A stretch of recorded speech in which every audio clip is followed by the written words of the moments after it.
Alhamdulillah wassalatu wassalamu ala Rasulillah Muhammad ibn Abdullah wa ala alihi wa sahbihi wa man walah wa ba'd. Fa ya ibadallah usi nafsi wa iyyakum bi taqwallah faqad fazal muttaqun fala tamutunna illa wa antum muslimun. Faqala ta'ala ya ayyuhalladzina amanu taqullaha haqqa tuqatih wa la tamutunna illa wa antum muslimun. Keluargaku sekalian yang terhimpun di dalam Pertagas, Pertamina Gas, kita mengawali dengan bermohon kepada Allah semoga siapapun yang berada di ruangan ini atau terhubung dalam kajian ini, semoga senantiasa dijaga, diberkahi dan dilindungi dalam kebaikan oleh Allah Subhanahu wa taala. Kita doakan yang bertugas di luar kota. Tadi saya dengar info juga Pak Direktur sedang di Semarang, semoga giatnya dimudahkan oleh Allah dan semoga diberikan keberkahan. Ada satu bagian yang penting amanat Nabi di hadis Muslim pada satu sifat kepemimpinan, bahwa di antara sifat pemimpin dan yang dipimpin itu harus selalu membangun kekompakan dengan nilai cinta dan doa. Ini yang sering dilupakan. Nabi pernah menyampaikan, dan penyampaian ini, hadis ini didokumentasikan oleh Imam Muslim dalam satu kalimat yang singkat, padat tapi mengikat. Khiyaru a'immatikum man tuhibbunahu wa yuhibbunakum. Pemimpin yang baik itu adalah pemimpin yang kalian mencintainya dan ia pun mencintai kalian. Nah, membangun cinta itu salah satu jembatannya dengan doa. Oleh karena itu, di antara doa yang dianjurkan saat Anda memulai pekerjaan, itu bukan hanya untuk pribadi, lancarkan pekerjaan saya, tapi juga sehatkan pimpinan saya. Pimpinan mendoakan sehatkan anggota saya, sehingga semua itu melahirkan sifat harmoni yang memberikan kenyamanan dan kebahagiaan dalam bertugas. Nah, izinkan saya mengawali dengan itu dulu, karena itu diantara sunnah yang seringkali terlupakan. Sehingga bekerja itu lebih banyak dilakukan dengan tekanan menyelesaikan tugas dibandingkan dengan rasa cinta untuk bisa memberikan nilai ibadah di dalamnya. Yang kedua, semoga sholat kita diterima oleh Allah Subhanahu wa ta'ala. Nah, yang kedua ini tidak cukup dengan amin. Kita harus tahu dulu standar penerimaan itu seperti apa. Dan yang kedua, kenapa harus sholat? Ini poin pokoknya. Mengapa sih umat Islam itu cukup hanya misalnya dengan bersyahadat saja dipandang sudah berislam, lalu berbuat baik? Kenapa mesti ada sholat? Kenapa bahkan yang pokok sampai 5 waktunya? Dan jumlah rakaatnya pun diatur sedemikian rupa, sampai teknisnya pun dijelaskan dengan rinci. Saking rincinya, bila ada yang menyimpang dari rincian itu, maka dianggap sholatnya tidak sah dan mesti diulang. Shallu kama ra'aitumuni usalli. Sholatlah kalian seperti kalian persis melihat aku menunaikan sholat. Dan dalam sholat inilah kemudian ada sanad yang tersambung secara ketat sampai-sampai dalam hadis Muslim nomor hadis 397. Demikian di Al-Bukhari juga diabadikan di nomor hadis 757 oleh sahabat Abu Hurairah. Sanadnya tersambung kepada Khalad bin Rafi Az-Zuraiqi, seorang yang sholat di samping Nabi tapi bermasalah sholatnya. Lalu Nabi meminta beliau untuk mengulangi sholatnya sampai 3 kali peristiwa itu, hingga beliau berkata, ya Rasulullah au kama qala alimni ma uhsinu ghairah. Ya Rasulullah, tolong ajarkan kepada aku, karena aku tak punya pengetahuan lebih dibandingkan dari apa yang telah aku kerjakan. Nah, dari dasar ini melahirkan satu pertanyaan kritis, ya, dan juga perlu argumentasi yang kuat secara syariah mengapa kita menunaikan ibadah salat. Baik teman-teman sekalian, karena waktu kita sangat padat, ya, kita manfaatkan sebaik-baiknya. Saya mohon izin, kajian kita akan lebih fokus kepada inti materi sehingga manfaatnya lebih banyak kita dapatkan. Salat satu-satunya amalan di dalam Islam yang mencakup 4 bagian pokok dalam beragama. Jadi ketika seseorang menetapkan dirinya beragama dan ciri satu nilai agama itu bernilai benar, ya, dalam nanti kalau kita mau komparasikan atau kita riset, itu ciri pokoknya ada 4. Satu, ada aspek namanya aspek keyakinan, ya, tauhid atau akidah. Nggak mungkin kan beragama kalau nggak yakin, ya, karena itu pasal 29 ayat kedua itu mengandung nilai keyakinan. Negara menjamin kemerdekaan tiap-tiap penduduk untuk memeluk agamanya masing-masing dan beribadah menurut agama dan kepercayaannya itu, ya. Jadi nggak mungkin kita bisa menghasilkan nilai kepercayaan dan ibadah kalau tidak ada unsur keyakinan. Atau bahasa kitanya disebut dengan iman. Ya. Iman itu nanti juga dipaku dalam setiap nilai kebangsaan di konteks Negara Kesatuan Republik Indonesia. Ini yang paling membahagiakan. Jadi mau jadi pegawai apapun itu syarat, ya, salah satu syarat yang melekatnya beriman dan bertakwa kepada Tuhan yang Maha Esa, gitu kan?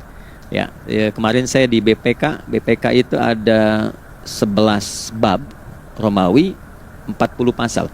Ya, di bab yang keempat pasal 13 tentang pemberhentian dan pengangkatan itu ada 11 poin A sampai K. Di poin B yang keduanya syarat menjadi bagian dari anggota BPK itu beriman dan bertakwa kepada Tuhan yang Maha Esa. Baik, di Undang-Undang Pendidikan Sisdiknas nomor 20 tahun 2003 itu kalau kita baca dari poin menimbang ada 4, di poin B-nya saja sudah ada iman. Ya, Undang-Undang Dasar 1945 mengamanatkan pemerintah mengusahakan satu sistem pendidikan ya nasional yang meningkatkan keimanan dan ketakwaan pada Tuhan yang Maha Esa serta akhlak mulia, baru mencerdaskan kehidupan bangsa. Ya, secara singkat, satu, agama dianggap benar kalau ada doktrin keimanan, ada akidah, ada tauhidnya. Yang kedua, ada ibadahnya. Ya, sebagai pembuktian kita beriman, buktinya apa? Ya kan?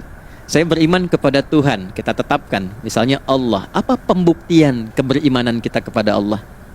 Ya, kan pembuktiannya itu mesti diwujudkan dalam bentuk sikap. Sikap itulah yang disebut dengan ibadah. Nah, konsepsi ini ada di Quran surah ke-20 Thaha di ayat ke-14. Innani anallahu la ilaha illa ana fa'budni. Allah. Ya, sungguh aku tegaskan bahwa akulah Allah, satu-satunya Tuhan yang layak dipertuhankan dan disembah. Ketika Anda mempertuhankan aku, fa'budni, maka buktikan kebertuhananmu kepadaku dengan menyembahku. Karena itu namanya Allah punya dua arti. Satu yang dipertuhankan, kan? Ilahun wahid. Yang kedua yang disembah. Ya, jadi yang dipertuhankan dan disembah. Oke. 3. Yang ketiga harus punya unsur praktikal atau implementatif dalam interaksi kehidupan. Ya, jadi bukan cuma nyembah Tuhan, bimbingan kehidupannya apa? Implementasi dari ibadah itu. Ya, ciri umat beragama itu kan bukan hanya sekedar saya yakin, beriman, saya ibadah. Terus bukti ibadah itu dibawa dalam berinteraksi hariannya seperti apa wujudnya. Ya, makanya ketika dulu orang itu jujur, orang itu bangga dengan kejujurannya bukan sebagai orang jujur, tapi sebagai muslim. Jadi ketika ditanya, "Kenapa Anda jujur?" "Karena saya muslim." Ketika ada seorang penggembala di Sahara yang sangat gersang, diuji oleh Umar bin Khattab, ingin diambil kambingnya, kan kisahnya viral kan? Baik ya? "Oh, tapi ini bukan punya saya. Bilang aja pada tuan Anda kalau kambingnya hilang satu dimakan serigala. Lantas di mana Allah?" Jawaban itu yang menggetarkan kepada jiwa. Jadi kebenaran yang diungkap dengan sikap kejujuran itu implementasi nilai beragama. Nah, jadi praktek ibadah ada di muamalah. Oke, satu akidah. Akidah dibuktikan lewat ibadah, ibadah diimplementasikan dalam muamalah. Itulah sebabnya nanti seluruh bagian tubuh kita ketika digunakan untuk bersifat dan bersikap, itu ada tuntunan iman di dalamnya. Oke? Misal, saya tanya begini ya. Ini mukaddimah ya, kita belum mulai nih. Saya tanya gini, apa fungsi mata? Tuh kan, sudah keliru kan? Nah, kalau hanya melihat, hewan juga melihat. Ya? Coba kambing melihat, ya kan? Elang melihat. Lalu apa bedanya fungsi mata kita dengan mata hewan? Ternyata ketika kita meriset ayat-ayat Al-Quran terkait dengan fungsi tubuh kita, itu rata-rata dibuka dengan iman dulu. Quran surah 24, surah Cahaya, ayat 30 untuk laki-laki, 31 untuk perempuan. Qul lil mu'minin, ya Muhammad katakan, viralkan pada pria-pria yang menyatakan dirinya telah beriman. Yaghuddu min absarihim, gunakan pandangannya itu yang dibimbing oleh imannya untuk melihat yang baik saja menurut standar imannya. Jadi kalau menurut imannya tak baik, gak boleh dilihat. Karena itu ketika Anda sudah mengatakan asyhadu an la ilaha illallah, asyhadu anna Muhammad Rasulullah, kalimat itu dari lisan turun ke hati, itu jadi cahaya ke bagian tubuh kita. Makanya ketika Anda melihat, itu ada cara pandang tertentu yang dibimbing iman, standarnya beda dengan tanpa iman. Kalau nggak ada iman, semua mungkin terlihat. Tapi ketika ada iman, hati kecil Anda akan bicara, ini nggak baik. Palingkan. Nah, memalingkan dari yang tak baik menurut iman itu namanya ghaddul basar. Oke, perempuan juga begitu, setara. Wa kullil mu'minati yaghdudna min absarihinna. Dan katakan pada setiap perempuan yang menyatakan dia beriman, maka gunakan pandangan itu dengan bimbingan imannya. Ketika tak baik menurut imannya, palingkan. Ya, Anda lihat kajian di YouTube, terus ada iklan kan? Terus menurut standar iman nggak bagus, itu otomatis akan nggak suka itu. Ya, pasti dipalingkan. Ya. Anda kalau naik pesawat tuh ya, tugas keluar tuh, pertagas tugas keluar. Kalau pramugari lagi demo tuh yang dilihat pramugarinya apa demonya tuh. Nah, iman itu akan bekerja di situ tuh. Ya, palingkan tuh. Nah, sama dari mata turun ke, jangan langsung ke hati aja, ke lisan dulu kan? Ya, ke mulut kan? Itu mulut tuh ketika digunakan fungsinya, imannya disebut dulu. Ya, Quran surah 49 ayat 11 misalnya, ya ayyuhalladzina amanu, imannya dulu, la yaskhar qaumin qaum. Ayat 12-nya la yaghtab ba'dukum ba'dha. Hai orang-orang yang telah menyatakan beriman. Kalau pakai alladzina disebutkan 1080 kali dalam Al-Qur'an, itu kalimatnya diksinya singkat, padat, mencakup semua tanpa sekat. Oke, jadi kalau laki-laki, perempuan, tua, muda, besar, kecil, beda strata, duniawi, itu semua tercakup di dalamnya. Hei semua yang telah menyatakan beriman, gunakan imanmu untuk membimbing lisanmu bertutur. Kalau masih merasa punya iman, jangan gunakan lisan untuk mencela, merendahkan orang, untuk bergibah, membuat hoax. Didetilkan oleh Nabi, kalimatnya jelas, man kana yu'minu billahi wal yaumil akhir falyakul khaira aw liyasmut. Siapapun. Nah, dari alladzina ketika dirinci pakai man. Ya, man itu bentuk tunggal, ya, personal, tapi maknanya general. Jadi kalau Anda, saya, kita baca ayat atau hadis ada man, posisikan Nabi sedang bicara ke kita. Ya, hei Adi Hidayat, posisikan Nabi bilang gitu tuh. Kalau engkau merasa beriman sama Allah dan yakin dihisab di hari kiamat, jaga lisanmu. Katakan yang baik dengan bimbingan imanmu, tak mampu engkau diam.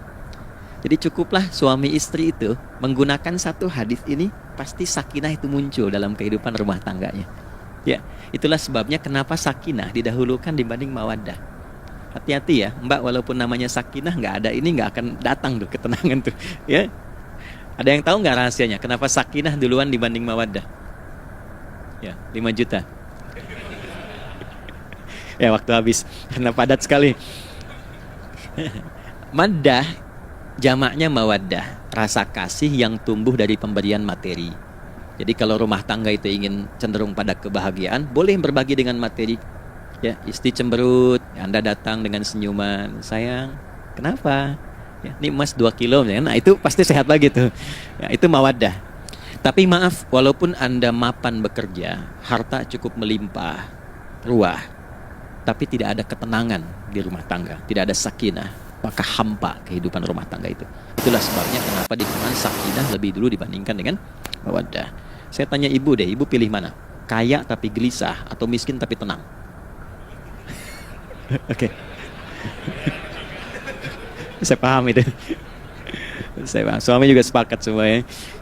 Artinya apa? Kita nggak bisa menghilangkan unsur ketenangan. Oke, itu hanya pembuktian argumentatif ya, supaya kajiannya lebih kepada argumen. Jadi ada akidah terkorelasi dengan ibadah, implementasinya di aspek muamalah. Nah, nanti cara bermuamalahnya diatur lewat akhlak namanya. Bagaimana bermuamalah yang baik? Kan Anda, maaf ya, berekspresi kepada pimpinan dengan kawan kan berbeda. Oke, kepada orang tua dengan anak kan lain. Nah, yang mengatur interaksi kita sehingga terjalin harmoni yang baik, itulah yang disebut dengan akhlak. Nah, 4 poin inilah yang menjadi inti dakwah Nabi SAW ketika diutus oleh Allah Subhanahu wa Ta'ala. Memastikan 4 ini bisa optimal kita lakukan dalam kehidupan. Bonusnya yang kelima, selalu meningkatkan inovasi sehingga selalu mendapatkan hal baru dalam kehidupan. 5 ini digabungkan di Quran surah kedua Al-Baqarah di ayat 151. Kama arsalna fikum rasulam minkum yatslu alaikum ayatina. 1, oke, wa yuzakkikum. 2, akhlak. Wa yuallimukumul kitaba. 3, wal hikmah. 4, 5, wa yuallimukum ma lam takunu ta'lamun. Kelima-limanya ini digambarkanlah dalam bentuk ibadah yang melatih kita sebagai pondasi awal menuju dan memantapkan 5 hal ini, salat. Itulah sebabnya kenapa sholat yang pokok dilakukan 5 waktu dalam sehari untuk mewujudkan 5 hal ini dalam kehidupan, dan satu-satunya ibadah yang mengumpulkan 5 aspek ini dalam prakteknya hanya sholat. Hanya sholat. Oke, mari kita detilkan, kita rinci, dan di sini kita akan mulai kajian kita. Yang tadi mukadimah ya.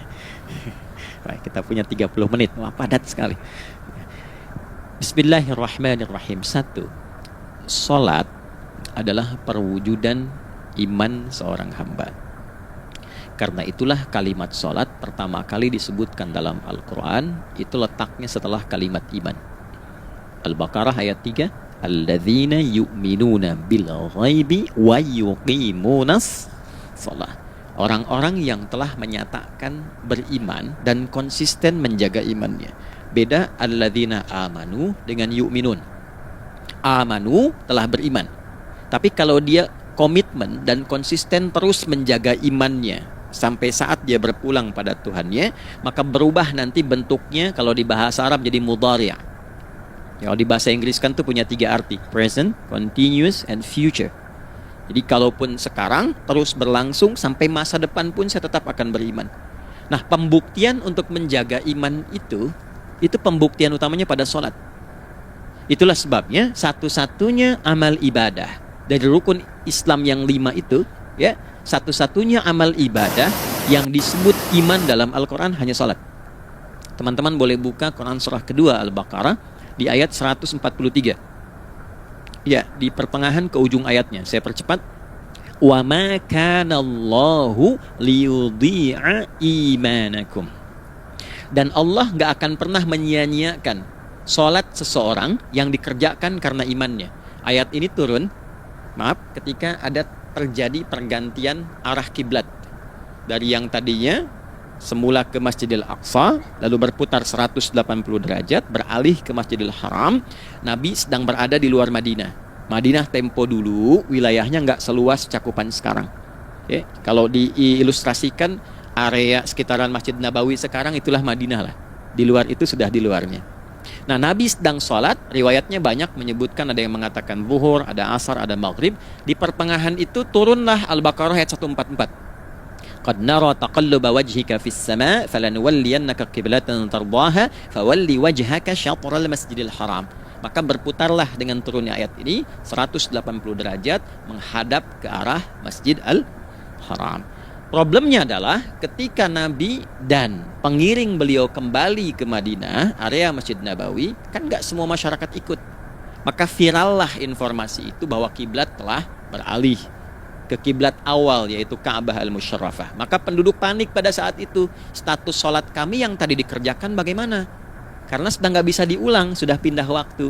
Maka turunlah kemudian firman Allah yang Al-Baqarah 143 itu, wa ma kana Allahu liyudhi'a imanakum. Karena engkau mengerjakan sholat itu dengan imanmu, maka Allah gak menyia-nyiakan imanmu itu. Maksudnya apa? Walaupun arah kiblatnya tidak tahu mengarah kepada sisi yang belum berubah, tetap dihitung pahalanya sempurna karena imannya. Nah, ini nanti yang menjadi landasan turunnya Al-Baqarah ayat 115. Walillahil masyriq wal maghrib fa aina ma tuwallu fa thamma wajhullah. Kalau Anda sedang tugas nanti di lapangan, lalu sulit menemukan arah kiblat. Aplikasi susah karena sinyal nggak masuk misalnya.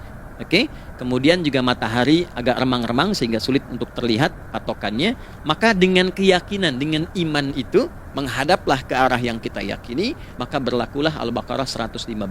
Di saat itu diterima amal ibadah kita sama dengan yang menghadap kiblat dengan dasar imannya. Oke, nah pengertian terbaliknya, mafhum mukhalafahnya, maka Nabi mengatakan, al-farqu bainal mu'min wal kafir tarkus shalah. Beda antara orang yang beriman dengan yang belum beriman adalah pada sholatnya. Jadi kalau ada orang mengatakan sudah beriman dan tidak menunaikan sholat, ini artinya keimanannya belum diakui sepenuhnya oleh Allah Subhanahu wa Ta'ala. Jelas ya? Halo, kenapa sedih begini? Maaf, saya terlalu cepat nggak? Nggak ya? Baik. Jadi dalam poin ini penting pembedanya di sholat. Itulah sebabnya kenapa dari kecil kan, usia sekian, dari mulai 3 ke arah 7 tahun contohkan, Ya, orang tuanya sholat bentangkan sejadah. Kalau bisa, kalau anak sudah mulai suka tuh kasih model sejadah yang anak-anak sukai bentuknya. Ya, dulu ada anak saya senang model mobilan, saya tidak sebutkan supaya tidak endorse gitu ya. Dikasih sejadah dengan pola itu, dia senang tuh ikutin. Kita nggak minta sholat, dia datang sendiri. Ya, nanti setelah mulai 7 tahun kan baru diajarkan dengan baik, diajak ke masjid kalau yang laki-laki. Demikian seterusnya. Ya, mengapa dari awal dituntun seperti itu? Untuk memberikan sebuah penguat bahwa penjagaan iman dimulai dari sejak dini. Ya. Tapi di Indonesia saya perhatikan kelasnya sudah advance. Ya, TK sudah manasik gitu. Itu satu ya. Karena nanti kalau Nabi bilang begitu artinya akan terjadi orang mengatakan beriman tapi tidak sholat. Ya, makanya keras dari awal Nabi katakan bahwa pembeda antara orang yang beriman dengan yang baru klaim beriman itu pada sholatnya. Ya, pada sholatnya. Mengerjakan sholat maka sah status imannya, tidak menunaikan sholat maka bermasalah imannya. Itu poin yang pertama. Yang kedua teman-teman sekalian, ibadah. Kita lanjut ya. Sholat adalah bagian pokok terpenting dari ibadah. Nah, di sini kita akan mulai membuka sedikit rahasia terkait dengan aspek ibadah ini. Teman-teman sekalian, ternyata sholat ini ketika oleh Allah diturunkan dalam Al-Quran, dalam konteks penunaian ibadah, bukan berarti hanya mengkoneksikan atau mengkorelasikan hubungannya dengan iman saja, bukan. Karena saya beriman, saya buktikan ibadah nyembah Allah lewat sholat. Dalilnya Quran surah ke-20 ayat 14. Innani anallah la ilaha illa ana. Aku tegaskan akulah Allah, nggak ada Tuhan yang layak dipertuhankan dan disembah kecuali saya. Fa'budni, kalau Anda telah menyatakan beriman padaku, buktikan keberimananmu dengan menyembah saya dalam ibadah. Bentuknya bagaimana ya Allah? Teruskan ayatnya. Wa aqimis sholata. Tunaikan sholat sebagai bukti ibadah. Itu li dzikri, sebagai zikir kepadaku. Jadi korelasi antara ibadah dengan iman sudah kita sebutkan dalilnya. Sekarang ibadahnya tersendiri ketika ditunaikan, apa manfaat dari ibadah itu? Mengapa mesti ada 5 waktu? Dan apa turunan manfaatnya dalam kehidupan kita? Kalau kita mengerjakan itu, dampaknya kepada kehidupan kita apa? Nah, inilah indahnya di dalam Islam, dijelaskan dalilnya, diberikan contohnya, diberikan alasannya, dan yang paling indah, diberikan penjelasan dengan detail tentang manfaat-manfaatnya. Ini tidak ditemukan di dalam konsep keyakinan manapun. Kalau teman-teman boleh mau riset silahkan. Ada nggak satu keyakinan agama tertentu yang dari ibadahnya tuh diatur? Cara memulainya, bacaannya, detailnya, manfaatnya, waktunya, sampai dengan hasilnya, sampai kiamatnya. Ini menunjukkan bukan karya manusia. Bukan karya manusia. Kalau karya manusia setiap orang bisa buat itu. Ya, ketika ini menunjukkan bukan karya manusia, maka pertanyaannya dengan cara apa lagi Allah memberikan pembuktian pada kita bahwa Ia Tuhan yang hak yang harus kita sembah.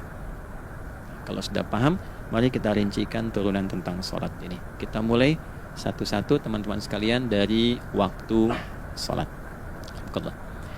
Seperti kita ketahui, waktu sholat ada 5. Tapi yang sering kita dapati dari yang 5 ini tidak semua orang mengetahui tentang makna dari nama dan pembagian di waktu ini. Yuk kita mulai rincikan. Sholat yang pertama namanya apa?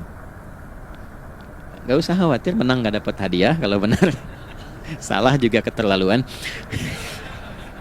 Oke, 1 subuh. Dia satu-satunya nama sholat yang punya 2 nama ya, subuh dan fajar. Oke, Pak Fajar, Pak waktu sholat. 2 zuhur. 3 asar. 4 maghrib. 5 isya. Oke, rumus hitungannya 24 434 ya. Rumus bilangannya 24 434. Kalau mau tanya nomor koneksi dengan Allah 24 434, 2 subuh, 4 zuhur, 4 asar, 3 maghrib, 4 isya. Oke, pertanyaannya, apa artinya nama itu? Selama ini jangan-jangan kita hanya tahu namanya tapi tidak memahami maknanya. Itu poinnya. Oke, sekarang mari kita mulai. Izin saya tidak punya kemampuan untuk menuliskan ya, karena memang saat ini terbatas, tapi kalau diperkenankan bisa kita coba uraikan sedikit. Baik. Ya, bismillah, jazakallahu khair. Mohon fokus baik-baik karena waktunya tinggal 21 menit lagi. Izin saya pastikan dulu ya supaya terlihat dengan baik. Ibu kelihatan di sana? Bagus. Saya kira tuh hanya di Sumbawa Barat. Ternyata di Pertagas pun perempuan-perempuannya imannya luar biasa. Maksudnya belum saya tulis sudah kelihatan. Imannya luar biasa. Oke, kita mulai dari yang pertama ya, 5 waktu sholat. Kita mulai dari 1 dulu. Subuh, teman-teman saya turunkan dulu ya. Izinkan saya tulis pakai bahasa Arab dulu supaya gampang. 1, dia punya 2 nama, yang ke Arab ya. Kalau yang gini angka Hindi. Anda yang di admin di komputer pasti tahu. Ada Fajr. Kata subuh ditemukan di Al-Quran surah ke-81 At-Takwir ayat 18. Kalau keliru tolong diingatkan. Was-subhi idza tanaffas. Quran surah 81 ayat 18. Ya. Gak usah di ilmu utak-atik ya. Oh ini kenapa 81 kalau dibalik 18? Itu cocok logi. Ya, abaikan aja itu. Ya. Fajar agak banyak di Quran terkait dengan nama salatnya ada di Quran surah ke-17 di ayat 78. Aqimis salata liduluki syamsi ila ghasaqil laili wa qur'anal fajr. Inna qur'anal fajri kana masyhuda. Yuk kita mulai ke maknanya dulu. Ingat rumusnya ya. Rumusnya ini selalu begini rumusnya. Aqidah selalu punya korelasi dengan ibadah. Ibadah selalu punya korelasi dengan muamalah, interaksi harian kita. Muamalah hiasannya adalah akhlak.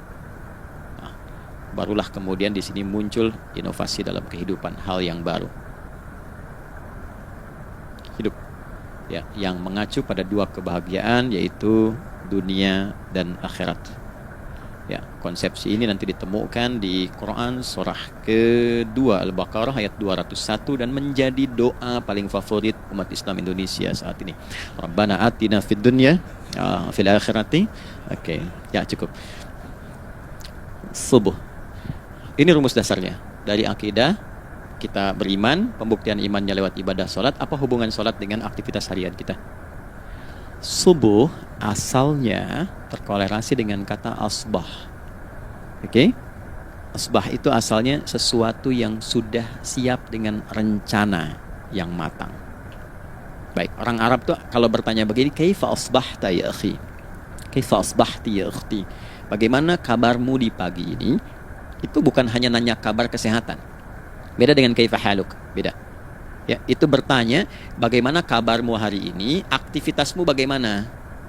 Lancar, sudah siap, planning bagus dan sebagainya. Ya, itulah sebabnya ketika Allah bersumpah dengan awal waktu, penandanya adalah planning kegiatan. Ya, was-subhi, dan aku bersumpah demi waktu subuh, awal mula untuk berkegiatan, idza tanafas, apabila sudah mulai bergerak. Bersamaan dengan nafas yang keluar itu, maka sudah jelas rencana yang dibuat. Ya, jangankan kita, semua alam itu, semesta itu seluruhnya bukan hanya bertasbih, tapi beraktivitas dalam tasbihnya. Di waktu subuh, matahari sudah mulai bersinar kan? Ya, dan sinarnya mengambil manfaat loh, mengandung nilai manfaat, memecah keheningan malam dan menghilangkan kegelapannya. Gelap mulai hilang, datang kemudian sinar yang memberikan kita bimbingan untuk beraktivitas. Tumbuhan dimulai waktu itu sudah mengeluarkan oksigen, menyerap karbon dioksida. Saya waktu di Utrecht, di Delft di Belanda, ya, saya coba ingin membuktikan. Kan adzan nggak terdengar keluar ya. Jadi sebelum waktu subuh itu saya keluar, kebetulan flatnya waktu itu dekat area hutan yang agak rimbun, enak gitu, udaranya bagus. Itu sebelum subuh terasa karbon dioksida. Walaupun cuma beda hampir 1 menit. Tapi begitu masuk waktu subuh, keluar kesegaran yang luar biasa. Oksigen yang keluar. Ya, ini kan nggak mungkin kalau kuasa Allah tuh nggak mungkin terjadi seperti ini kalau bukan kuasa Allah Subhanahu Wa Taala. Tapi poinnya adalah yang bicara begini Quran. Nah sekarang yang ingin saya katakan adalah alam semesta dalam konteks seperti matahari, kemudian tumbuhan, binatang, ayam bahkan mulai berkokok punya planning yang teratur. Masa kita makhluk yang dihisap tuh nggak teratur, nggak punya perencanaan? Maka subuh itu mengajarkan kepada kita, jangan sampai ada orang Islam yang punya keimanan lalu menunaikan sholat, diajarkanlah oleh Allah, setiap masuk subuh itu harus punya agenda yang jelas, planning yang terukur. Jangan terjadi mengaku muslim, beriman, tapi nggak jelas perencanaan hidupnya. Jam 7 mau di mana? Jam 8 kerjakan apa? Anda dari sini ketemu 7 ke 4 atau setengah 8 ke setengah 5, 8 jam kerja. Oke, berangkat jam berapa? Petakan di jalan macetnya di sebelah mana? Ukur sampai kantor tiba jam berapa? Apa yang mau dikerjakan di kantor? Itulah Islam, itulah subuh. Sehingga tidak ada satupun orang Islam di era Nabi mengajarkan beraktivitas kecuali terukur dan teratur. Bahkan Nabi memulai itu evaluasinya di malam hari. Sehingga turun di antara surah Al-Insyirah itu ada ayat yang tegas mengatakan di ujungnya, فَإِذَا فَرَغْتَ فَانْصَبْ. Evaluasi yang telah berlalu di malam hari, evaluasinya menyeluruh sampai ke zikirnya. Dicatat nih. Ya, aku hari ini secara spiritual itu, mohon maaf, sholat jamaahnya berapa waktu tuh? Dari 5. Oke? Misalnya dari 5 itu cuma 4, berarti koreksi ada yang kurang. 1. Ya. Yang kedua, secara intelektual sudah berapa bacaan yang dibaca saat ini? Ilmu yang ditingkatkan, mensyukuri anugerah akal dan sebagainya. Bekerja sempurna enggak? Turunkan ibadahnya bagaimana? Ketika ada yang kurang, istighfari. Ya, sebagai seorang ayah, ada nggak sesuatu yang salah yang dilakukan belum sempurna? Sebagai seorang ibu, anak dan sebagainya, istighfar. Itulah sebabnya sebelum tidur Nabi ajarkan istighfar. Yang kita tahu 70 kali kan, 100 kali. Yang saya tanya, 1 ke 70 itu istighfar apa saja? Apakah hanya bilangan di lisan? Atau dari lisan diingatkan oleh pikiran, ditembuskan ke hati? Istighfar sebagai seorang ayah yang kurang maksimal melihat anak dengan baik. Anda boleh punya jabatan di kantor, boleh direktur, boleh manajer, boleh macam-macam. Tapi ketika Anda pulang, Anda seorang ayah. Saya di Timur Tengah disebut syekh, di sini dipanggil kiai, dipanggil ustadz. Pulang ke rumah, anak saya nggak kenal itu semua. Anak saya nggak peduli itu semua. Belum pernah seumur-umur saya mengajar, lalu saya pulang, anak saya menunggu depan pintu dan memanggil kiai. Dia ingin ayahnya, Ya, kenapa nggak kita hadirkan istighfar pertama kita itu karena kita kurang perhatian? Kurang perhatian kepada anak misalnya. Saya kalau pulang tengah malam dan semua tertidur, saya lihat satu-satu. Perbaiki cara tidurnya, doa, lihat satu-satu, minta ampun sama Allah. Dan ya kadang sebelum mengalirkan air mata kita nggak bisa tidur karena nggak tahu nanti ketemu lagi nggak di akhirat. Itu poin yang paling penting. Nah, jadi istighfar pertama itu untuk diri kita, ketaatan pada Allah, untuk diri kita sebagai anak pada orang tua, sebagai suami punya tanggung jawab istri atau sebaliknya, demikian seterusnya. Nah, itu kalau sudah kita bisa lakukan, dievaluasi, direncanakan besoknya. Fa'idza faraghta fansab, direncanakan lagi yang berikutnya, besok mau ngapain, tulis malam. Kalau kita biasakan begitu, tidurnya enak. Karena nggak ada beban, damai hidupnya. Dengan teman damai kalau ada perselisihan sebelum tidur. Ya. Jadi nggak ada orang mengigau itu masalah-masalah kehidupan dunia yang belum tuntas. Ini dunia saat terjaga bermasalah, saat tidur pun masih bermasalah. Gara-gara kamu nih, kapan istirahatnya? Ya. Nah, ketika kita bangun dari subuh itu, maka rencana yang sudah kita siapkan itu, teman-teman sekalian, dibawa menghadap Allah supaya minta kemudahan, minta kelancaran, minta pendampingan, minta bimbingan. Itulah sebabnya kita dipanggil sholat di awal waktu, supaya rencana yang sudah kita siapkan itu minta taufiknya, persetujuan dan perlindungan dari Allah. Inilah yang menjadikan rahasia umumnya para sahabat memulai berkegiatan sejak dari masjid. Teman-teman boleh riset deh hadis-hadis tentang sholatnya sahabat dan kaitannya dengan syuruk dan pekerjaan. Rata-rata memulai dari masjid. Mereka tungguin evaluasi, begitu siap syuruk, minta sama Allah, berangkat. Saya mau kasih satu rahasia ya. Boleh jadi ijazah tapi ini diantara kita aja ya. Anda boleh lakukan, berangkat ke masjid itu dengan baik, terus minta misalnya, ya Allah, Kau perintahkan aku untuk berikhtiar, sekarang aku lakukan. Kau perintahkan aku untuk merencanakan, sekarang aku ikhtiarkan.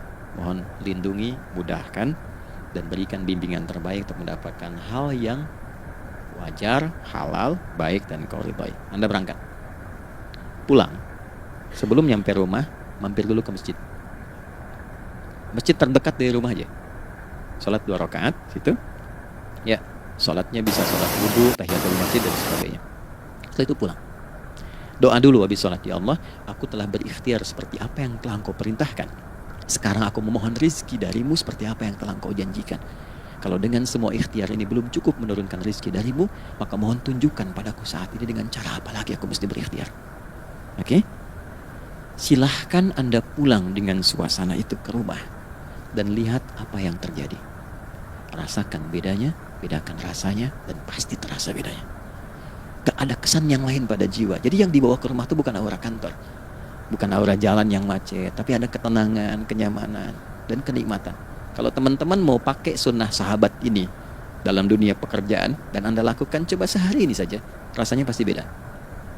Ya, ini bagian pertama. Nah, ketika kita ingin datang menghadap Allah dan mulai membawa rencana kita, kan perlu isyaratnya kan, kapan dimulai? Gak bisa tiba-tiba saya bangun jam 3 langsung sholat subuh, kan tidak begitu. Ya kan? Mesti ada satu sinyal dulu, yang dari sinyal itu ada feedback pada diri kita untuk merespon, gitu kan? Nah, pancaran respon atas sesuatu yang memancar akibat satu hal yang terjadi. Kalau di gaya itu kan, kalau ada gaya gerak, gaya dorong kan? Ya, kalau nggak salah F1 sama dengan F2 kan? Nah, gaya gerak sama dengan gaya dorong. Geraknya dikit, bunyinya kecil kan? Kencang bunyinya, kencang. Terus ada F berbanding lurus dengan P, hukum Pascalnya. Gaya berbanding lurus dengan tekanan, kan? Semakin banyak gaya semakin tertekan. Nah, respon yang muncul ketika ada satu misalnya gaya, tapi responnya sifatnya materi sifatnya. Ya, misal kalau Anda mau mengebor air, kan? Kemudian keluar terpancar tuh dari bawah itu keluar misalnya air. Nah, itu namanya infajar. Infajar. Dalilnya Quran surah kedua ayat 60. Wa idzistasqa Musa liqaumihi faqulna idrib bi'asakal hajar fanfajarat min husnata asyrata aina. Nabi Musa kata Allah itu kaummu 12 suku minta mata air dan enggak tanggung, setiap sukunya minta satu, katanya supaya enggak rebutan. Maka Allah firmankan, pukulkan tongkatmu yang kayu. Lihat diksinya detil sekali. Pukulkan tongkatmu yang kayu ke batu itu, maka batu itu akan terbelah dan mengeluarkan pancaran 12 mata air. Ya, tongkat kayu dipukulkan ke batu, batunya yang hancur. Karena Musa seorang nabi, gitu kan? Anda punya tongkat emas, pukulkan ke batu, maka keluar 12 air mata, gitu kan? Nah, ini infajar. Kalau respon yang keluar itu respon buruk, misal dalam nafsu, kan suka ada trigger ya yang memancing respon, terus nafsu keluar kan? Ya, apa saja itu? Lihat gambar yang nggak bagus, nafsu keluar, gitu kan? Lihat sendal bagus, nafsu keluar, macam-macam ya. Nah, itu fujur namanya. Fujur. Hurufnya masih sama, cuma bentuknya berbeda. Fa, jimnya masih ada waw, ada ra-nya. Fujur. Quran surah 91 di ayat 7 sampai 10. Wa nafsi wa ma sawwaha fa alhamaha fujuraha wa taqwaha. Fujur tembus ke nafas, nafas memerintahkan yang buruk disebut su. Nafas ketemu su jadi nafsu. Makanya nama lain fujur itu nafsu. Dalilnya Quran surah 12 ayat 53. Wa ma ubarri'u nafsi innan nafsa la'ammaratun bisu. Ya, la'ammaratun bisu'i illa ma rahima rabbi. Oke, nafas ketemu su. Teruskan. Tapi kalau pancarannya pada sifat yang baik. Oke? Membelah sesuatu yang gelap menjadi baik, terbuka, memancarkan respon panggilan yang baik, maka berubah katanya menjadi fajar. Oke? Matahari diperintahkan oleh Allah, diperintahkan membelah kegelapan malam. Keluarlah sinar pertamanya, disebutlah fajar. Kenapa? Karena ada respon kebaikan keluar darinya. Baik, perhatikan baik-baik Quran surah kedua ayat 187. Wa kulu washrabu hatta yatabayyana lakumul khaytul abyadu minal khaytil aswadi minal fajar. Itu untuk matahari. Kita lagi tidur enak-enak, sudah nyiapin rencana malam-malam, tiba-tiba ada panggilan, Allahu Akbar, Allahu Akbar. Itulah tandanya hati kita mengkonfirmasi iman kita dalam diri kita. Cepat, sudah adzan. Pernah begitu? Nah, konfirmasi itulah dalam bahasa lain yang disebut dengan fajar namanya. Datang. Jadi waktunya matahari membelah disebut dengan fajar, konfirmasinya pun disebut dengan apa? Fajar. Ya, jadi bersamaan waktunya dengan dua hal itu, datanglah panggilan. Itu yang dimaksud Quran, hubungan iman dengan konfirmasinya sampai ke sholatnya ada di Quran surah 8 ayat 2. Innamal mu'minuna iman. Alladzina idza dzukirallahu adzan. Wajilat qulubuhum iman. Jadi begitu ciri iman itu ada dalam jiwa, dipanggil lewat adzan, kan? Allahu Akbar, langsung merespon, ya Allah sudah adzan. Walaupun setelah adzan ada lagi getaran, baru adzan belum qomat gitu kan. Nah, misal ya. Nah, tapi inilah fajar. Jadi maksudnya rencana Anda ini agak jarang dibahas ya. Mohon maaf, ilmu ini agak jarang. Jadi jangan Anda bilang saya bid'ah, bukan. Ya, bukunya ada, referensinya ada. Cuman karena jarang dikaji, jangan sampai kekurangan pengetahuan menghukumi yang tahu jadi salah gitu. Ini poinnya. Jadi saya kalau bahas satu masalah itu bukunya saya kumpulkan. Tafsir awal sampai akhir yang ada apa, buku-buku tentang sholat apa, baru kita keluarkan. Jadi bagian topik-topik tertentu yang dibahas. Problemnya ketika membahas tentang ibadah cuma dua. Satu tentang bacaan, doanya apa. Yang kedua tentang gerakan, bagaimana mengerjakannya. Yang ketiga jarang dibahas, hikmahnya apa. Padahal rumus dalam ibadah itu dalam fikih tiga-tiga mesti dipakai. Ini Quran surah kedua ayat berapa? Ayat 129. Rabbana wab'ats fihim rasulan minhum yatlu 'alaihim ayatika ini wa yu'allimuhumul kitaba ini wal hikmah ini. Barulah kita mendapatkan sesuatu yang baru. Ya. Ini wa yuzakkikum, dan di 151 Al-Baqarah wa yu'allimukum ma lam takunu ta'lamun. Jadi ini bukan ilmu yang baru, bukan, belum tahu saja. Jadi selama ini yang kita kerjakan jangan sampai terbatas pada ritualnya saja untuk mencukupkan ini. Hubungan ritual dengan ini apa gitu. Ya, jadi subuh ini mengkonfirmasi bahwa ada satu keteraturan dalam kegiatan kita. Ya, alhamdulillah. 2, siang. Oke, setelah subuh, fajar, salat apa? Zuhur. Oke, saya tanya pada Anda, zuhur itu artinya apa? Sudah, cukup katakan wallahu a'lam. Waktunya terbatas ya. Anda sahabat ditanya nggak tahu wallahu a'lam. Anda sahabat bukan, tabi'in bukan. Zuhur. Waktu tinggal 4 menit lagi. Oke, teman-teman, kalau kita jeli, ini kan sholat dikerjakan di siang hari kan? Siang itu bahasa Arabnya nahar. Naharun itu siang. Tapi kenapa sholatnya zuhur? Kok nggak sholat nahar gitu? Ya, lohor, ini paksain tuh. Zuhur, lohor. Ya. Terus sore, biar nyambung cepat. Sore bahasa Arabnya kan masa. Masa al-khir, selamat sore. Kenapa kok sholatnya asar? Kok sholatnya namanya asar? Oke. Maghrib, isya. Isya kan malam kan? Kenapa nggak lail? Lail itu kan malam. Kalau ada yang istimewa di malamnya, itu lailah namanya. Makanya ketika turun Al-Quran disebut Lailatul Qadar. Karena malamnya istimewa. Beda, lail dengan lailah itu beda. Lail itu waktu malam, lailah ada yang istimewa di malam itu. Ya, jamaknya lail, layali, lela, lili, lala, itu malam. Ibu lili, ibu malam-malam. Ya. Zuhur artinya jelas, terang. Ada idhar, dibaca dengan jelas, terang, gak boleh dengung. Man amana, itu kan? Ya, min husni, harus jelas. Ya, ada a, jelas. Zuhur kenapa disebut zuhur? Untuk evaluasi kegiatan kita dari setengah hari. Sudah jelas belum hasilnya? Ya, Anda punya rencana di sini, evaluasi di siang. Jelas gak hasilnya? Pekerjaan Anda yang sekarang diamanahkan dari pagi jam 7 sampai sekarang, evaluasi dulu. Dicek, jangan cuma ditinggalkan. Oke, saya sedang kerjain, tinggalin dulu sholat. Bukan begitu. Ketika akan sholat, Anda cek dulu. Dari ke siang itu tengah hari, bagaimana hasilnya? Ada yang perlu disempurnakan nggak? Ya, ketika ide-idenya mulai mentok, ada yang belum selesai, datang dulu sholat, tenang lagi. Saat tenang itulah dirumuskan kembali pelan-pelan. Kan lumayan dari jam 12 sampai jam 1. Diisi dengan baik, dilihat. Itu baru dunia ini. Kan kita ngejar ini juga. Karena nanti ayat 200-nya, ada yang cuma ngejar ini. Wa minan nasi may yaqulu rabbana atina fid dunya. Bukan, kalau nggak hafal diam aja. Wa minan nasi may yaqulu rabbana atina fid dunya wa ma lahu fil akhirati min khalaq.